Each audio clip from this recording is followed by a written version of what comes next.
What's up? What's up? We are live and we're doing something a little bit different today. Now, we're actually going to be talking about 15 fascinating bad credit statistics. And the reason that we're doing this is pretty simple. There's a lot of bad rhetoric out there about bad credit, about fixing your credit, about doing it the right way. And there's a lot of stuff that many people don't know. And so my job is to fill that gap and to help you to fix your credit. All right. So pretty simple. First of all, I hope you're having a great beginning of your holiday week. For schools, I know that we only had 2 days of school. So hopefully you guys won't be getting driven crazy by your children, but I know that I am. But anyways, we're going to get started in just a second because I am live. I do have a couple of different settings that I need to change, and I'm going to be doing it very, very quickly because I want to get to these statistics, okay? So this is actually the name of the article, 15 Fascinating Bad Credit Statistics, okay? So I'm not making any of these things up that we're about to go over. And it's not even number one that is important that you need to know about. It's actually number 5, number 10, and number 11. So you're going to want to stick around, and we're going to be doing that in just a second. Now, while I am fixing my settings, because again, we are live, if you would like to get a credit sweep, you need to fix your credit, you have negative items on your credit report, and you do not know how to fix them, then this is the time, specifically now, that you are going to want to head over to that link, schedule a call with me for a credit sweep, and I will see if I can help. It's pretty simple, okay? Now, we're talking about this because I'm fixing my settings, and we are going to get to these 15 fascinating bad credit statistics after I upload my thumbnail and enter in my tags, okay? And I'm talking about specifically on YouTube for my live. All right, so here's the deal. Everything except for child support has the possibility of removal, right? Why do I say child support? Well, it's really simple. If you want to spend 3 years of your life trying to remove something that otherwise just isn't going to be removed, then hey, by all means, waste that time. But for me specifically, I don't have time to waste. I don't want to waste your time. And therefore, if you call me and you say you have child support, I'm not going to dispute it, all right? Pretty straightforward. But everything else, collections, foreclosures, late payments, repossessions, bankruptcies, all those can be removed, and we can actually remove them fairly simply using a credit sweep. And when I say credit sweep, I'm not referring to the illegal identity theft method, just to get that straight. There's no police reports, there's none of that stuff. It is a very simple, straightforward process. I'm not telling you it's easy, but I am telling you it is possible to fix your credit when you understand it, you understand the process, and you understand that there is no overnight method, okay? Because, God, man, I wish I could give you exactly what you want, right? I mean, I'm a business owner, right? So just the same as, anybody else that owns a business, they want to give their customers, their clients, their whatever, exactly what they're looking for. So man, if I had it, I would give it to you. So I have my settings saved. We're going to get going. But again, this is 15 fascinating bad credit statistics. And again, it's not even number one that you should be concerned with. It is the other ones, such as number 5. All right, so number 1, only 11% of U.S. consumers have the lowest FICO scores. Credit problems are not uncommon. You certainly don't need to go over this entire thing to understand that part. But, a lot of people think that just because there's 68 million people with bad credit, that it means that they have, there's a huge percentage of the population that actually has a lower credit score. And that's just not necessarily true. So, my recommendation is when you are looking at your credit reports and you're worried about, Identity IQ says these are my scores, but my FICO says that these are my scores, and Smart Credit says that these are my scores. Don't worry about your scores. You need to be concerned with something very simple. If we're looking at your credit scores and they say anything below a 740, it means you need to fix it. Okay, we're going to make this really simple. We have don't suck, kind of suck, and really don't suck.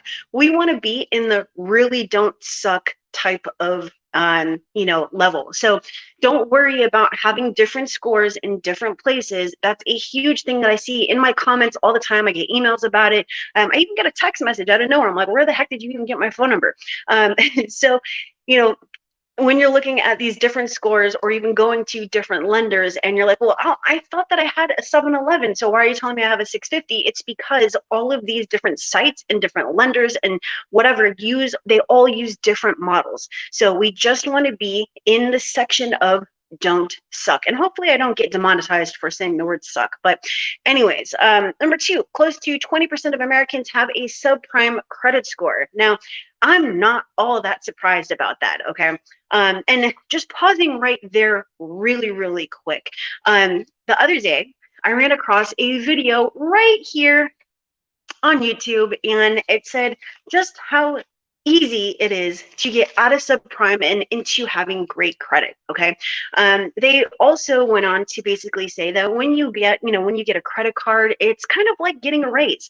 And if you watched or followed, any of my videos, because I've been here for 9 years and have 1,140 this makes 45 videos and lives and shorts, then you would hear me all the time say, just because you get a credit card, it doesn't give you a raise, okay?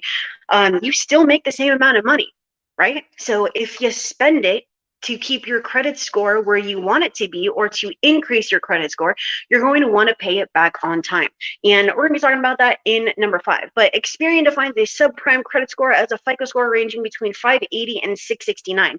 And that's kind of surprising. 669, that's a pretty okay credit score, right? I mean, at least I think so.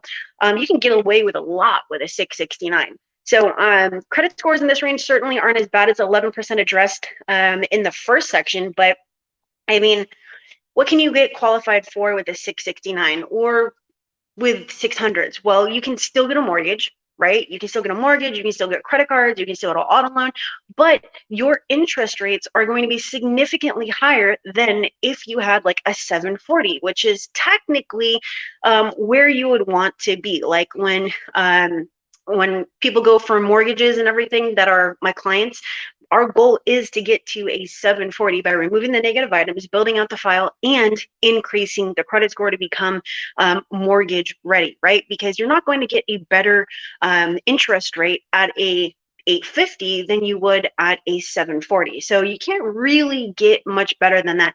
Now with credit cards, it's a little bit different. I would say try to shoot higher than a 740. Okay. Now, what does subprime really mean?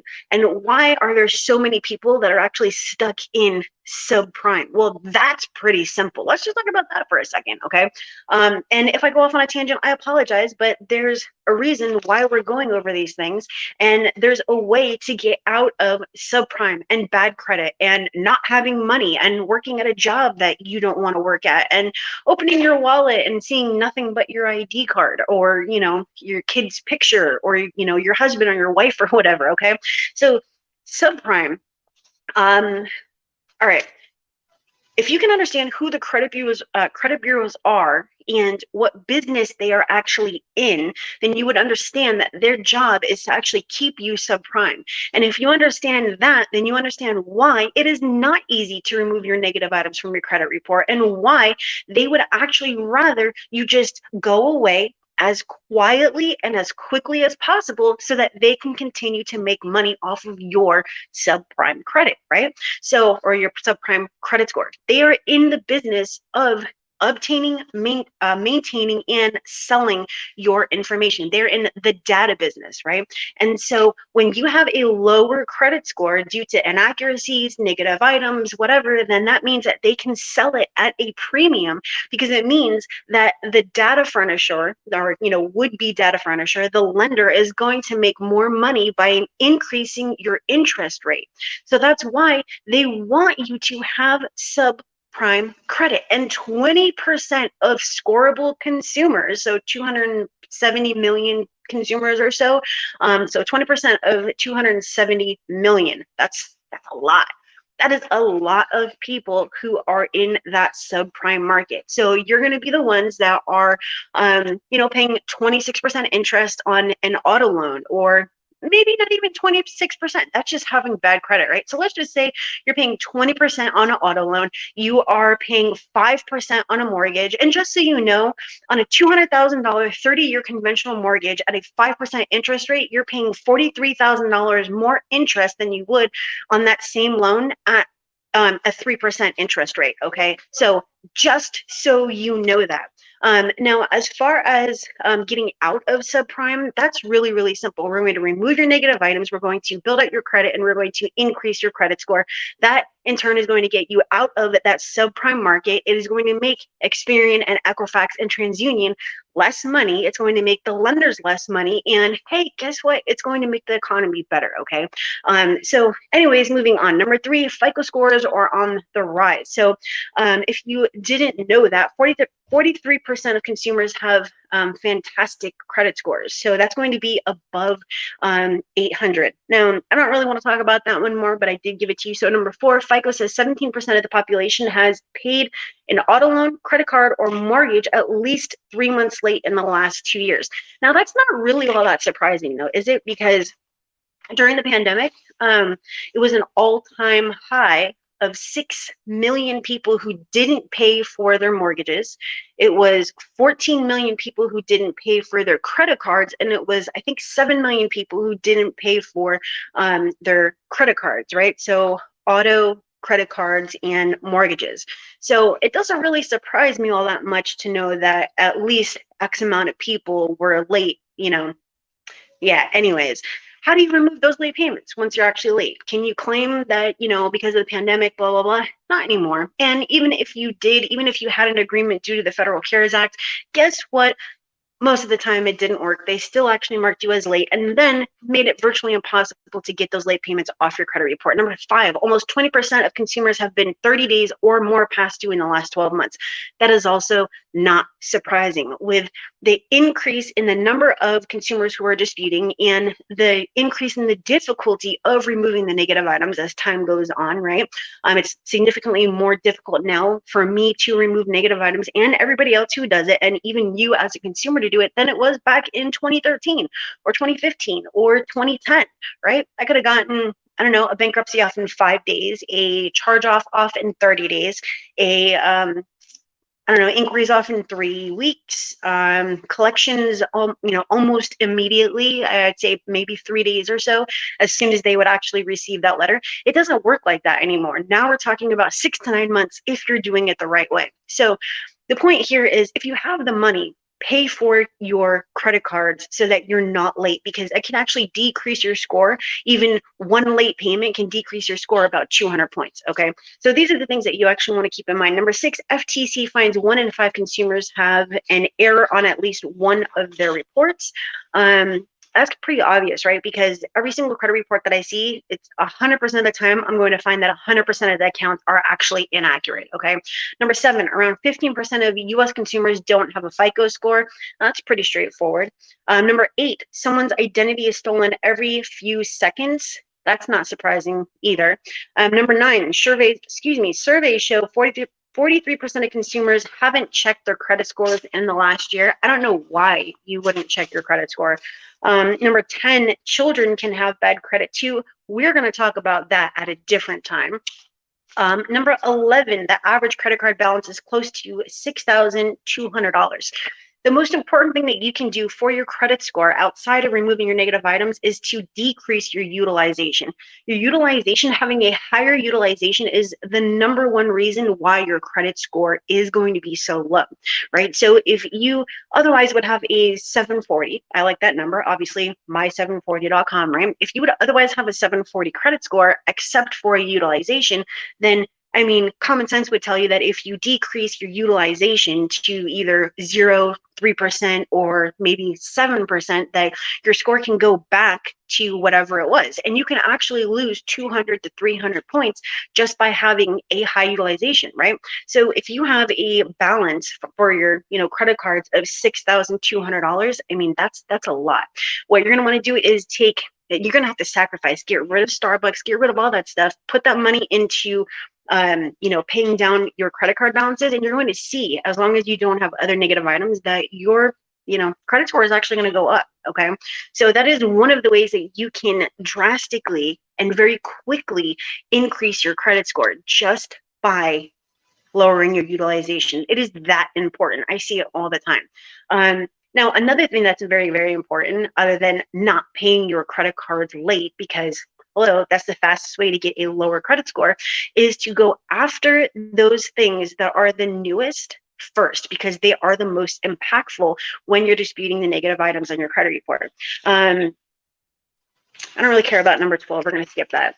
All right, 13, at least 25% of consumers with low incomes don't understand how to improve bad credit. To improve your bad credit, you're going to want to, number one, remove your negative items using the AGERO formula, action, justifier, element, reason, outcome. You are also going to write a dispute letter to the credit bureaus using a credit sweep that is legal without a police report, and include the facts from your credit report using that AGERO formula. You are going to go after all your negative items every single round, all three bureaus every single round, using the facts.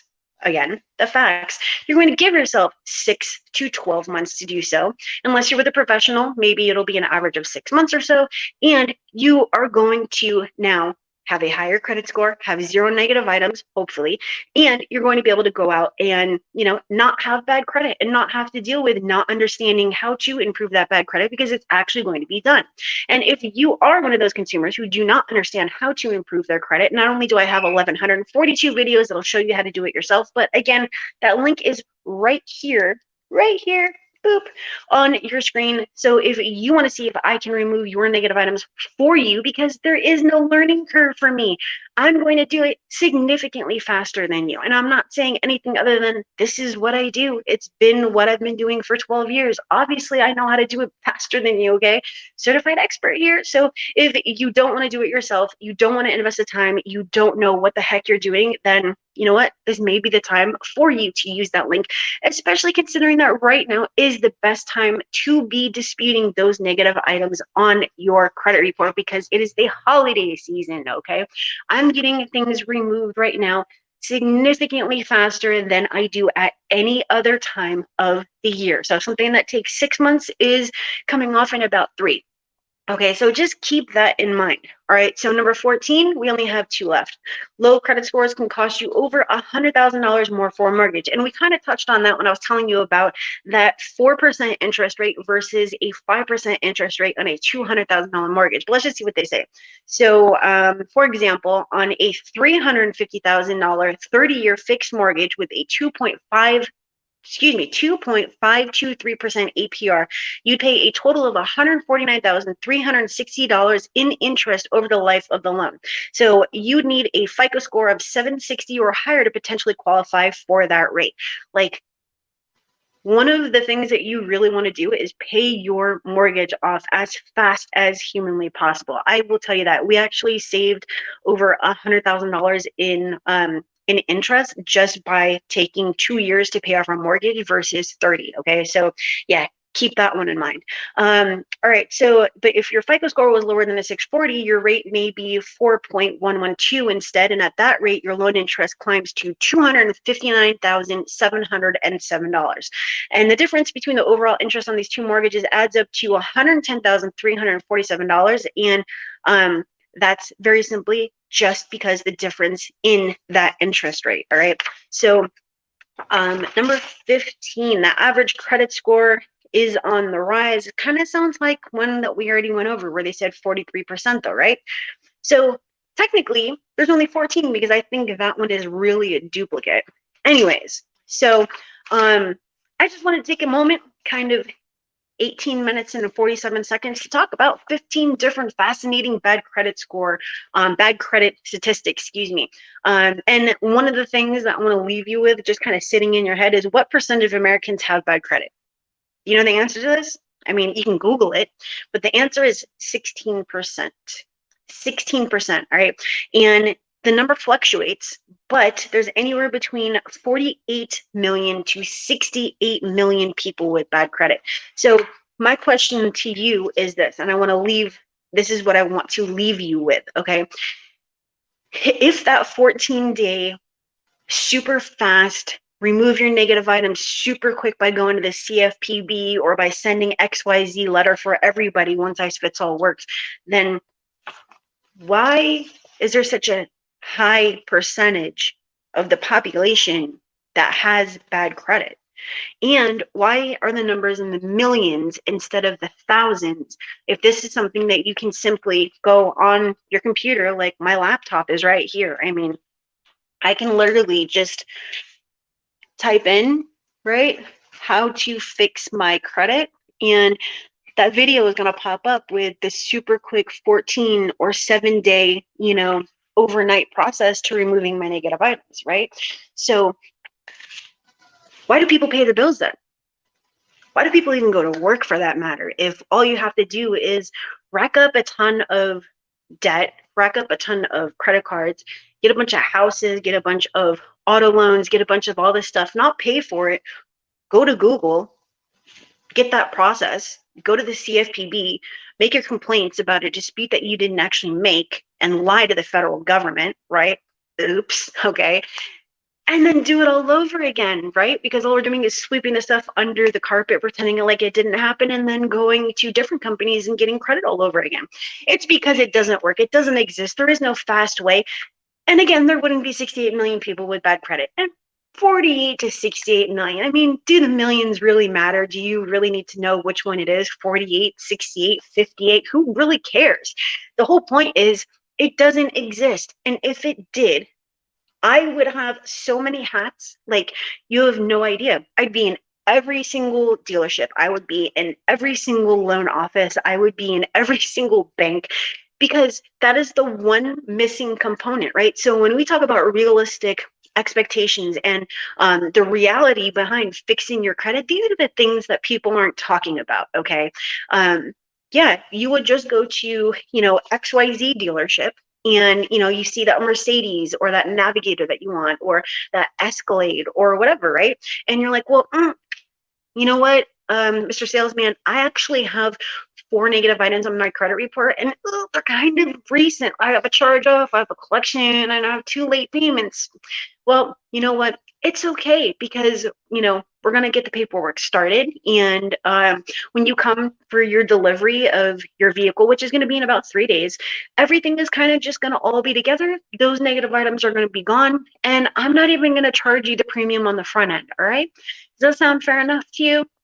That is what a salesperson would do if it actually existed. And I want for you to keep these things in mind when you are going to company ABC or you're trying to utilize method XYZ, because if it existed, it would be weaponized, right? I really don't like to use that word here on YouTube, right? But it would be weaponized by consumers, just like PPE, and just like welfare fraud, and just like the small business loans, and just like taxes, and just like anything where people can leverage and utilize the system illegally to obtain something fast and quick and easy, and make a turnover on it, right? It doesn't exist. It doesn't happen like that, because it's not real. And I don't want you to be that consumer who is getting into that process and thinking that it's real. And you're going to be back here with my, at that time, maybe 2000 videos saying, you know what? Kristen was telling the truth this entire time. And she really does know what she's talking about. And I really should have listened to her. But instead of you watching that from home, maybe you're going to be watching it from a jail cell, right? Because you lied to the government. Maybe you did, a false police report and you got 6 months in jail for fraud. I mean, hey, you know what? Shit happens, right? Demonetization right there. See what happens? But anyways, it's not real. It doesn't exist. I don't want you to get scammed by somebody who is giving you a process is not real. Do not pay for something that you cannot see. If they don't give you the copies of the disputes, you should not be signing up for it. If they're not telling you or showing you or proving to you what method that they're using, don't do it. If they're telling you that you should go to the CFPB as step 1, you need to run for the hills. You do not use the CFPB as round 1 or 2 or 3 or 4 or 5. You need to first exhaust your remedies prior to ever going there. And yes, I'm going somewhere else with this, but guess what? I'm seeing everybody using that process. And guess what? Those things, if they are removed, boop, they're going to go right back on your credit report, okay? This is the process that takes time. And if it didn't, then these things wouldn't even bother to go on your credit report, because they would not matter, okay? Okay, fair enough. Smash that like, subscribe if you haven't done so. If you've been sitting here with me, I appreciate it. Again, I hope you have a wonderful upcoming Thanksgiving. If you celebrate, I hope you have a wonderful day. And that is it. If you need help, the link is right there. Right there. Okay, I am going to get going. And that is have a wonderful day, and thanks for joining me in my office. Bye.